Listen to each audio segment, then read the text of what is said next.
pour ta parole. Je prie que ton esprit, l'esprit de grâce, soit sur nous. Que tu nous donnes de comprendre la parole. Que chacun puisse se saisir quelque chose. Dans le nom puissant de Christ Jésus, j'ai prié. Amen, amen et amen. Je vous invite à prendre vos Bibles avec moi dans le livre de Luc. Par la grâce du Seigneur, je suis une fois arrivé sur ce texte-là. N'est-ce pas bien? Mais convaincu par le Saint-Esprit, je reviens là-dessus ce matin. La parole de Dieu, la Bible dit que l'évangile est une puissance de vie pour sauver celui qui croit, dit Romain. Mais combien de personnes sont dans des difficultés, sont en proie au diable, sont des proies entre les mains de Satan, tandis qu'ils disent qu'ils sont la parole. Ils disent qu'ils sont la parole. Ça m'amène à me souvent poser la question, est-ce qu'on peut faire de la parole prisonnier? Non. Alors je conclue pour dire, comment tu reçois cette semence? Allons-y. Luc 8, à partir du verset 4. Une grande foule s'étant assemblée et des gens étant venus de diverses villes. Une grande foule s'étant assemblée et des gens venus de diverses villes. Auprès de lui. Oui. Il dit cette parabole. Jésus donne cette parabole. Un semeur sortit pour s'aimer sa semence. Un semeur sortit pour s'aimer sa semence. Comme il semait, une partie de la semence tomba le long du chemin. Comme il semait, une partie de la semence tomba le long du chemin. Elle fut foulée aux pieds et les oiseaux du ciel la mangèrent. Elle fut foulée aux pieds et les oiseaux du ciel la mangèrent. Ça c'est une partie. Allons-y. Une autre partie tomba sur le roc. Une autre partie tomba sur le roc. Elle fut enlevée. Quand elle fut levée, elle sécha. Quand elle fut levée, elle sécha. Parce qu'elle n'avait point d'humidité. Parce qu'elle n'avait point d'humidité. Une autre partie tomba au milieu des épines. Verset 7. Une autre partie tomba au milieu des épines. Les épines crurent avec elle. Et l'étouffaient. Verset 8. Oui. Une autre partie tomba dans la bonne terre. Une autre partie tomba dans la bonne terre. Quand elle fut levée, elle donna du fruit au centuple. Après avoir ainsi parlé, Jésus dit que celui qui a des oreilles entende. Ses disciples lui demandèrent ce que ça signifiait cette parabole. Oui. Il répondit, il vous a été donné de connaître les mystères du royaume de Dieu. Mais pour les autres, cela leur est dit en parabole, afin qu'en voyant, ils ne voient point, et qu'en entendant, ils ne comprennent point. Alléluia. Que Dieu te bénisse assez. Amen. Un texte qui fait mention des dits de Jésus. La Bible dit qu'un jour le maître était rassemblé. Une grande foule s'est assemblée auprès du maître. Et le maître a commencé donc à enseigner. En enseignant, il a donné des tableaux, 4 différents tableaux, afin que chacun réfléchisse et se situant, voir s'il doit corriger ou s'il doit avancer comme ça dedans. Il dit que la parole qu'il prêche est une semence. Si la parole est une semence, de quoi on attend d'une semence? C'est que la semence s'émet, puisse germer et porte des fruits. N'est-ce pas bien? C'est que la graine déposée en terre puisse grandir, pour parler comme nous ici, grandir et puisse porter beaucoup de fruits. C'est pourquoi on cultive dans nos villages. C'est pourquoi on fait des champs. Personne ne va au champ sans s'attendre à recevoir quelque chose. Toute personne qui va travailler au champ espère avoir en retour une récolte demain. C'est vrai ou c'est faux? Jésus est venu pour cultiver, pour donner la parole.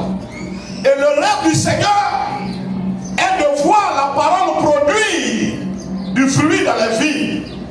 Mais pour que la parole puisse se produire, la parole qui est une sémence, il faut une terre adéquate, une terre appropriée, une terre, comme la Bible appelait ici, une bonne terre. C'est ce que nous voyons dans nos églises. Beaucoup de personnes traitent la parole de Dieu de mensonge. Mais au lieu de traiter la parole de mensonge, je dis, ils doivent plutôt s'interroger. Quel genre de terre suis-je? Parce que la parole, quand il traite de mensonge, la même parole produit effet dans la vie de d'autres personnes. Est-ce que je me fais comprendre? La parole a produit effet dans la vie de d'autres personnes. Pourquoi la parole a effet dans la vie de d'autres personnes et puis sur toi la parole n'a pas effet? Est-ce que ça ne nécessite pas un travail? Est-ce que ça ne demande pas un travail? Alléluia. Ça demande certainement un travail. Mais à quel moment tu vas faire ce travail? C'est lorsque tu vas t'interroger et que tu vas prendre conscience que le problème, c'est chez toi. C'est alors que tu vas prendre conscience. Quelqu'un qui ne constate pas qu'il est malade, est-ce qu'il va aller à l'hôpital? Il ne va pas à l'hôpital. Il ne va pas à l'hôpital. Je suis venu te présenter la parole ce matin, bien-aimé. Dans la forme présentée par Jésus. Jésus dit c'est une sémence. Et je suis venu te dire effectivement la parole est une sémence. Si c'est une sémence, ça peut produire comme ça peut ne pas produire. Ce n'est pas toutes les sémences qui produisent. Mais arrange-toi. Chez toi, il faut que ça puisse produire. Il dit alors, une grande foule s'était rassemblée. Et des gens étant venus de divers villages auprès de lui, il dit cette parabole. Un semeur sortit pour s'aimer sa sémence. Comme il s'aimait, une partie de la sémence tomba le long du chemin. Elle fut foulée aux pieds et les oiseaux du ciel la mangèrent. C'est une sémence. C'est aussi un genre de terre. La route. Et l'image qui me vient, le grain de maïs qui tombe sur la route. Est-ce que ça pousse pour produire? Est-ce que ça pousse pour produire? Si le même épi de maïs, le reste qui est resté, qui sera semé dans un autre endroit, ça ne va pas produire? Ça ne va pas produire? Mais ce qui est tombé en route, est-ce que ça va produire? Pourquoi? Parce que c'est la route. Tout le monde passe. Les gens marchent dessus, ils vont, ils viennent. Ils vont, ils viennent. Ça finit par tuer. Alléluia. Un oiseau passant là, puisque les oiseaux s'alimentent de maïs, un oiseau passant là va avaler et puis c'est terminé. Il y a des filles qui sont comme ça. On vient à l'église, mais la parole de Dieu qui vient à nous, notre vie est comme une route. Tout le monde passe. Le diable passe. Les amis passent. Tout le monde passe. Les gens passent tellement. On reçoit la parole. Mais la parole n'a pas le temps de pouvoir s'asseoir et produire. Et comme on vient à l'église et qu'on reçoit aussi la sémence, on dit nous recevons une mauvaise sémence. Non, ce n'est pas la sémence que nous recevons. N'est-ce pas bien? Mais c'est nous, notre terre, qui est mauvaise. Beaucoup de personnes viennent à l'église, leur cœur est à la maison. Maman a parlé tout à l'heure de la révélation, du message que Dieu lui a donné. Beaucoup viennent à l'église, leur cœur est dans le monde. Je disais ce matin, pendant que je m'apprêtais pour venir, j'ai dit, si les gens pouvaient convaincre Jésus de devenir ami avec Satan, tellement les choses du diable plaisent aux chrétiens, je sais qu'ils allaient aller demander. Ah, Maître Jésus, l'homme que tu dis que toi et lui, vous ne vous entendez pas là, Moi, il me plaidait. Ces choses me plaisent trop. C'est-à-dire, son style, quoi. Est-ce que tu as vu le style du gars? Ah, Jésus, si tu peux t'entendre avec lui, vous allez devenir amis. Là, comme ça, vous deux, vous êtes dans la vie, et puis bon, on avance. Mais jamais ça ne peut pas être. Il y a Jésus et puis il y a le diable. Il y a le diable et puis il y a Jésus. La Bible dit, celui qui est avec Jésus, il est ennemi du diable, des œuvres du diable. Et comme je le dis, Dieu peut bénir quelqu'un, ça ne veut pas dire que la personne sera sauvée. Laisse-moi te dire cette vérité ce matin. Tu peux prier, Dieu va t'exaucer, Dieu va te bénir. Et surtout, si tu as un bon cœur. À cause de quelqu'un, peut-être que tu ne connais même pas, pour le moment, Dieu va commencer à t'apprêter. Parce qu'il est sur ton chemin. C'est-à-dire que tu dois me rencontrer. Tu dois me donner l'argent pour que je serve Dieu. Dieu sait que si moi je m'en vais travailler, je n'aurai pas le temps pour me consacrer pleinement à l'œuvre. 24 sur 24. Dieu décide de te bénir pour que toi tu me donnes et que moi je puisse me servir. Mais toi tu n'as pas encore droit au salut. Tu me donnes, moi je prêche l'évangile et Dieu augmente tes grâces, tes bénédictions, tes bénédictions, tes bénédictions. Tu crois que tu es sauvé. Devant lui te dira non, non, non, le contrat là est terminé. On est sur un contrat de service à l'église. On n'est pas sauvé parce que même on paye 10 000 offrandes. On est sauvé parce qu'on croit au Seigneur Jésus comme Seigneur et Sauveur et on lui est soumis entièrement. En lui qui me donne là, souvent il est féticheur.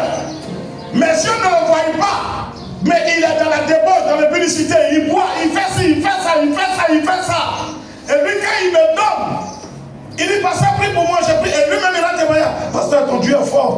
Et puis, il dit bien, ton Dieu, il est fort. Tu sais, la dernière fois, quand il t'a donné le sujet de prière, quand tu as prié, là, voilà ce que Dieu a fait pour moi. Voilà, non, Dieu là, ton Dieu est bon. Parce que moi, je suis prêt à te soutenir. Moi, je suis prêt. Mais ça ne fait pas de toi un sauvé. Ça ne fait pas de toi un élu. Ça ne fait pas de toi un racheté. Alléluia. Quel genre de terre es-tu? Je vais vivre sur le roc. Quand elle fut levée, elle sécha parce qu'elle n'avait point d'humidité. Je suis arrivé là. Les envies. J'ai suivi un documentaire, un monsieur qui fait la contre-saison à Bamako, au Mali. Il dit qu'il y a des saisons, on trouve toutes sortes de légumes et de fruits sur le marché. Et il y a des saisons où on ne gagne pas. Le prix grimpe. Donc qu'est-ce qu'il a fait? Il a étudié la terre de là-bas. C'est une terre qui ne peut pas produire si ce n'est pas en saison de pluie. Donc qu'est-ce qu'il a fait? Il a trouvé de l'argent, il a fait des serres. Des serres, c'est-à-dire que c'est des grandes bâches. Il a fait des serres et puis il a fait des sillons. En faisant des sillons, il a trouvé des déchets organique, etc., pour pouvoir enrichir la terre. Non seulement il a retourné la terre, il a enrichi la terre, il a mis des engrais, etc., et puis il a fait son piquetage. C'est-à-dire qu'il a fait sa sémence. Quand il a fini, il a trouvé des machines pour pouvoir arroser, et tout cela est contrôlé par un ordinateur dans un centre. Donc, quand tu rentres là-bas, ça fait, comment on appelle ça? Comme Jean, la rosée. C'est une fine rosée. C'est-à-dire qu'il ne fait jamais chaud en bas. Ce n'est pas glacé. Mais c'est un très bon moment. Et il dit, il produit à tout moment. Bien-aimé, je suis venu te dire, regarde ta vie. Si la parole de Dieu ne produit pas en toi, pose-toi la question, quel genre de terre tu es? Et puis la parole ne produit pas. Et regarde tous les témoignages que les gens... Ce n'est pas le même Saint-Esprit. Si c'est la même Bible, c'est le même Dieu, c'est le même Saint-Esprit, c'est qu'à ton niveau, il y a un problème. Il ne faut pas dire que je suis ancien chrétien, ce n'est pas une affaire d'ancien chrétien. Moi j'ai béni le Seigneur pour la franchise de maman Valentine. Elle ne l'a pas dit, mais maman m'a dit que Valentine, tu sais pas des mots, on va acclamer Dieu pour ta vie. Valentine, tu es parti à l'église avec quoi? Comment? Elle Elle est ici, ça ne fait pas encore 1 an ou 2 ans. Elle dit c'est maintenant qu'elle prend conscience qu'elle est devenue chrétienne. Ça veut dire qu'avant, elle partait à l'église. Alléluia. Que Dieu te bénisse, maman. Elle dit c'est maintenant qu'elle est en train de se convertir à Jésus. Analyse-toi. Les gens prêchent. Ta vie semble décoller. Mais c'est vrai. Il dit la sémence qui tombe sur les endroits pierreux, le long du chemin, etc. À peine ça commence à se lever, ça s'assoit. Parce qu'il n'y a pas de racine. Tu commences à rendre témoignage. Avant la fin de ton témoignage, boum, tout s'écroule.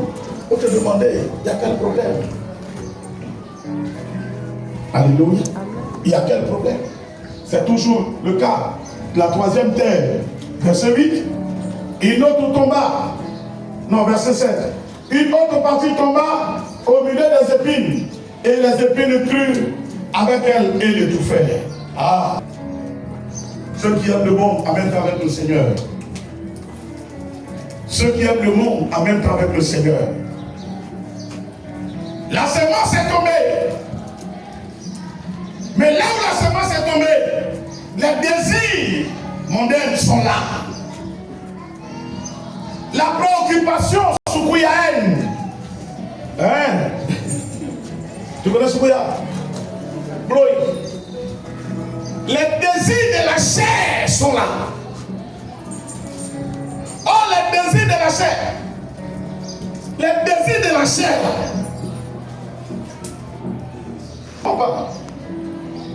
Les désirs de la chair attirent toujours de l'esprit. Et ce n'est pas l'esprit de Dieu. C'est l'esprit du monde. C'est l'esprit du monde. Oh, la semence est tombée là. Les deux ont grandi. Comme on est sur terre, on est dans le monde. Qu'est-ce qui va dominer? C'est le désir du monde.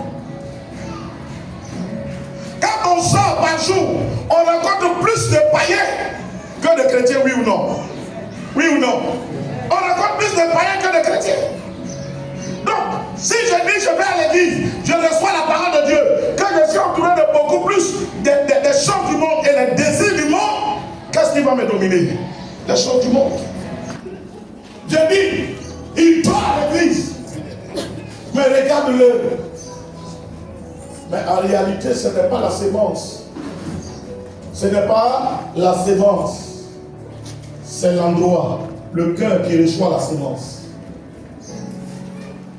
Je suis venu te dire, défais-toi des choses du monde. Amen. Ça ne permet pas la parole de Dieu de prendre effet sur toi. L'œuvre de Dieu ne peut pas aller ensemble. L'Esprit de Dieu n'acceptera jamais de devenir coéquipier de l'esprit du diable. Ça ne peut pas aller ensemble. Ça ne peut pas aller ensemble. Alléluia. Ça ne va pas ensemble.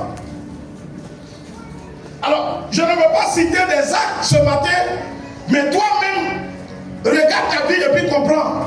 Ta vie et puis comprends. Verset 10. Verset 8. Une autre partie tomba dans la bonne terre. Quand elle fut levée, elle donna du fruit au centuple. Après avoir ainsi parlé, Jésus dit à haute voix que celui qui a des oreilles pour entendre, entend. C'est là que je vais m'arrêter. Qui a des oreilles? Léa, si tu as des oreilles, entends. Mais la question que je vais te poser avant de partir m'asseoir, est-ce que le semeur est sorti pour aller chercher une autre qualité de semence? Je repose ma question. Est-ce que le semeur qui est sorti pour semer sa semence, est-ce qu'il est parti pour chercher, quand on est arrivé sur la 4e terre, est-ce qu'il est allé chercher une autre semence? C'est la même qualité de semence, non? Mais sur la 4e terre, on dit quoi?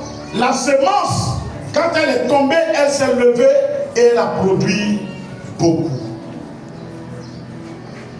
Tu es très souvent ton sorcier, je le dis. Ton comportement, ton langage, etc., etc. Tes fréquentations sont des blocages très souvent à ta vie. Jésus dit on ne peut pas servir 2 maîtres à la fois. Je veux que tu sois béni et je crois que tu es béni. Mais le milieu dans lequel tu vis, très souvent étouffe la parole et empêche que la grâce se déploie. Que le Seigneur t'aide ce matin. Que le Seigneur puisse t'aider ce matin. La parole de Dieu n'est pas un mensonge, mais c'est ton style qui qualifie la terre que tu es. Et c'est selon le genre de terre que tu es que la sémence réagit. Chez moi, on peut produire du cacao. On peut plutôt planter cacao. La preuve, il y a quelques personnes qui ont cacao. Mais ça ne donne pas. Ça donne 1 ou 2 cabosses. 1 ou 2 cabosses. C'est terre. Mais chez nous, c'est comment vous appelez chez nous là? La savane quoi? Labourée. Ah bon, c'est ça. On dit il y a les labourés là-bas. Que ton cœur est. La parole de Dieu est une sémence. Elle ne cherche que des bonnes terres pour produire. Si tu veux qu'elle produise en toi, travaille ton cœur. Que Dieu te bénisse. Au nom de Christ Jésus. Année de grâce et de vengeance. Que nous ayons la confiance en ta vie.